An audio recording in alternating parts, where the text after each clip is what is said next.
Hello Karnataka, ನಾನು ನಿಮ್ಮ ಪ್ರೀತಿಯ ಬೇಲೂರು ಹುಡುಗಿ. ಸೊ ಇವತ್ತು ಒಂದು ಸ್ಪೆಷಲ್ ರೆಸಿಪಿನ ನಿಮ್ಮ ಜೊತೆ ಶೇರ್ ಮಾಡಬೇಕು ಅಂತ ಬಂದಿದ್ದೀನಿ.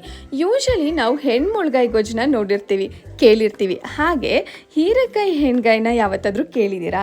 ಎಸ್, ನಾನಿವತ್ತು ನಿಮಗೆ ತೋರಿಸ್ತಾ ಇರೋದು ಹೀರೆಕಾಯಿ ಹೆಣ್ಗಾಯಿ ಗೊಜ್ಜು. ಸೊ ಅದಕ್ಕೆ ನಮ್ಮಮ್ಮ ಇಲ್ಲಿ ಒಂದು ಅರ್ಧ kg ಹೀರೆಕಾಯಿನ ತಗೊಂಡಿದ್ದಾರೆ.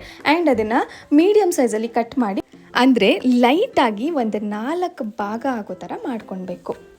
ಆಮೇಲೆ ಒಂದು 4 ಟೊಮೊಟೊನ ರುಬ್ಬಿ ಸೈಡಲ್ಲಿ ಇಟ್ಕೋಬೇಕು. ಜೊತೆಗೆ 2 ಈರುಳ್ಳಿ, ಸ್ವಲ್ಪ ತೆಂಗಿನಕಾಯಿ, ಆಮೇಲೆ ಸ್ವಲ್ಪ ಚಕ್ಕೆ, ಲವಂಗ, ಮೆಣಸು, ಹಾಗೆ ಸ್ವಲ್ಪ ಜೀರಿಗೆ. ಆ್ಯಂಡ್ ಅಮ್ಮ ಸ್ವಲ್ಪ ಫ್ಲೇವರ್ ಚೆನ್ನಾಗಿರಲಿ ಅಂತ ಗೋಡಂಬಿ ಕೂಡ ತೊಗೊಂಡಿದ್ದಾರೆ. ಅದ್ರ ಜೊತೆಗೆ ಸ್ವಲ್ಪ ಶುಂಠಿ ಬೆಳ್ಳುಳ್ಳಿ ಪೇಸ್ಟ್ನ ತೊಗೊಳ್ಬೇಕು. ಆಮೇಲೆ ಇದೆಲ್ಲ ಸೇರಿಸಿ ಚೆನ್ನಾಗಿ ರುಬ್ಬಿ ಅದಕ್ಕೆ ಸ್ವಲ್ಪ ಮಸಾಲೆ ಐಟಮ್ಸ್ ಕೂಡ ಆ್ಯಡ್ ಮಾಡ್ಕೋಬೇಕು. ಇಲ್ಲಿ 1 ಸ್ಪೂನ್ ಖಾರ ಪುಡಿನ ತೊಗೊಂಡಿದ್ದಾರೆ. ನಾವು ಬೇಕಾದರೆ ಸ್ಪೈಸಿ ಬೇಕಂತಂದರೆ ಇನ್ನೊಂದು ಸ್ವಲ್ಪ ಆ್ಯಡ್ ಮಾಡ್ಕೋಬೋದು. ಜೊತೆಗೆ ಸಾಂಬಾರು ಪುಡಿ ಮತ್ತು ಒಂದೇ ಒಂದು ಚಿಟಿಕೆ ಅರಿಶಿನ ಪುಡಿ ಹಾಕಬೇಕು. ಆಮೇಲೆ ನಾವು ತೆಗೆದಿಟ್ಕೊಂಡಿದ್ವಲ್ಲ ಹೀರೆಕಾಯಿನ, ಅದಕ್ಕೆ ಚೆನ್ನಾಗಿ ಮಸಾಲೆನ ಅಪ್ಲೈ ಮಾಡಿ ಒಂದು ಸೈಡಿಗೆ ತೆಗೆದಿಡಬೇಕು. ಸ್ವಲ್ಪ ಹೊತ್ತು ಚೆನ್ನಾಗಿ ಅದು ರುಚಿ ಹಿಡಿಬೇಕಲ್ವ, ಹಾಗಾಗಿ. ಆಮೇಲೆ ಕುಕ್ಕರ್ ಇಟ್ಟು ಅದಕ್ಕೆ ಒಂದು ಸ್ವಲ್ಪ ಎಣ್ಣೆ ಹಾಗೆ ಈರುಳ್ಳಿ ಹಾಕಿ ಚೆನ್ನಾಗಿ ಫ್ರೈ ಮಾಡಬೇಕು. ಕಂದು ಬಣ್ಣ ಬರೋ ಹಾಗೆ ಫ್ರೈ ಮಾಡ್ತಾ ಹೋಗಬೇಕು. ಈ ಈರುಳ್ಳಿ ಫ್ರೈ ಆಗೋ ಗ್ಯಾಪಲ್ಲಿ ನನ್ನ ಪ್ರೀತಿಯ ಅಮ್ಮಂಗೆ ಒಂದು ಕವನ ಹೇಳೋಣ ಅಂತ ಅನ್ನಿಸ್ತು.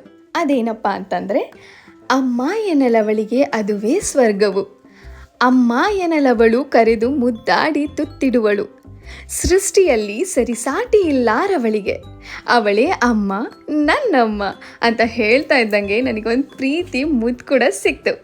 ಸೊ ಬನ್ನಿ ನಮ್ಮ ಅಡುಗೆ ಏನಾಗಿದೆ ಅಂತ ನೋಡೋಣ. ಈರುಳ್ಳಿ ಚೆನ್ನಾಗಿ ಫ್ರೈ ಆದ ತಕ್ಷಣ ಅದಕ್ಕೆ ನಾವು ಮಸಾಲೆ ಹಚ್ಚಿಟ್ಟಿರುವಂತಹ ಹೀರೆಕಾಯಿನ ತೆಗೆದು ಹಾಕಬೇಕು. ಅಮ್ಮ ಇಲ್ಲಿ ಒಂದೊಂದಾಗೆ ತೆಗೆದು ಹಾಕ್ತಾ ಇದ್ದಾರೆ ನಿಧಾನಕ್ಕೆ. ಆಮೇಲೆ ನಾವೊಂದು 4 ಟೊಮೊಟೊನ ರುಬ್ಬಿಟ್ಕೊಂಡಿದ್ವಲ್ಲ, ಅದನ್ನು ಇಲ್ಲಿ ಮಿಕ್ಸ್ ಮಾಡಬೇಕು. ಜೊತೆಗೆ ಸ್ವಲ್ಪ ನೀರು ಕೂಡ ಹಾಕಬೇಕು.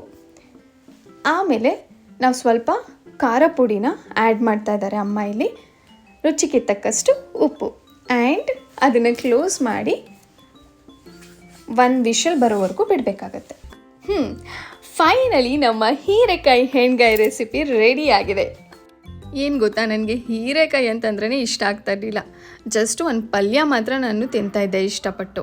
ಬಟ್ ಇವತ್ತು ಅಮ್ಮ ನನಗೋಸ್ಕರ ಯೂನಿಕ್ಕಾಗಿ ಇದನ್ನು ಟ್ರೈ ಮಾಡಿರೋದು ನಂಗೆ ತುಂಬಾ ಖುಷಿ ಆಯಿತು. ಆ್ಯಂಡ್ ಆ ಫ್ಲೇವರ್, ಆ ಘಮಕ್ಕೆ ನನಗೆ ಆವಾಗಲೇ ಅದನ್ನು ಟೇಸ್ಟ್ ಮಾಡಬೇಕು ಅಂತ ಅನ್ನಿಸ್ತಾ ಇತ್ತು.